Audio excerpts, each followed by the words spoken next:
8 फरवरी 2003 को कौन से इंतखाबात के लिए पोलिंग हुई थी? सेनेट के इंतखाबात के लिए। सर सैयद अहमद खान ने इंग्लिस्तान से वापस आकर 24 दिसंबर 1877 को कौन सा मशहूर रिसाला जारी किया था? तहज़ीबुल इखलाक। मुस्लिम लीग के अव्वलीन सेक्रेटरी कौन थे?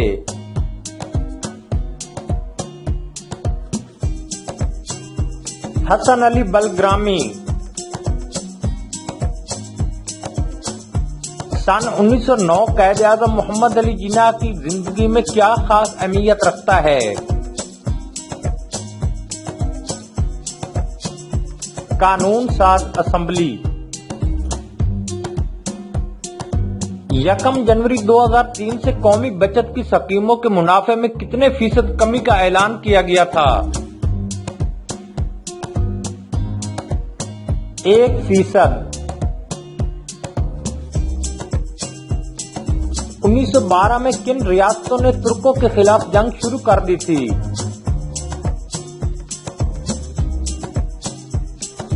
बल्कानी रियासतों ने। सर आगा खान ने किस सन में मुस्लिम लीग की सदारत से इस्तीफा दे दिया था?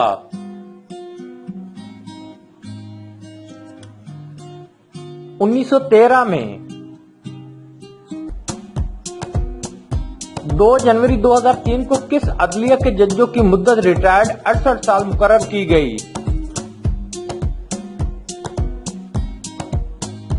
सुप्रीम कोर्ट के जजों की।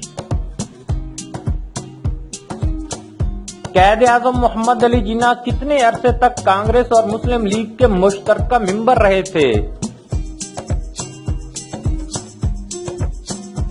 7 साल तक। कायद-ए-आज़म मोहम्मद अली जिन्ना की मुखलिसाना कौमी और सियासी कोशिशों पर क्या लक़ब दिया गया था? सफीर हिंदू और मुस्लिम इत्तेहाद। 3 जनवरी 2003 को पाकिस्तान के किस सूबे की 25 रुकनी काबीना का ऐलान किया गया था? पंजाब की काबीना का। सन 1916 में बरतानवी हुकूमत को खत्म करने के लिए कौन सी मशहूर तहरीक शुरू हुई?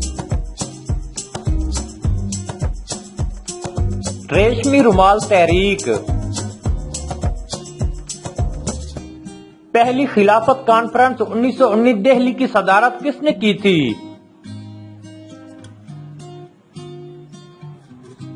मौलवी फजल अल हक ने। पूरे हिंदुस्तान में यौम खिलाफत कब मनाया गया था?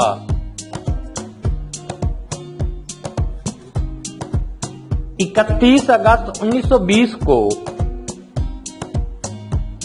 मौलाना मोहम्मद अली जौहर को अंग्रेजों की कैद से रिहाई कब मिली थी?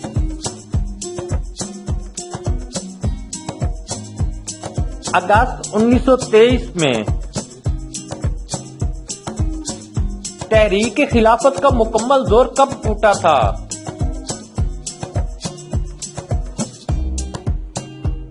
1924 में।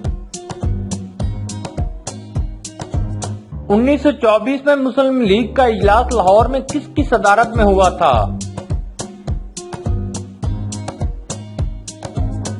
कायद-ए-आज़म मोहम्मद अली जिन्ना की सदारत में। पहली गोल मेज कॉन्फ्रेंस में शिरकत के लिए किस मुसलमान रहनुमा ने लंदन तक बिस्तर अदालत पर सफर किया था? मौलाना मोहम्मद अली जौहर ने। पहली गोल मेज कॉन्फ्रेंस लंदन में किस मकाम पर हुई थी?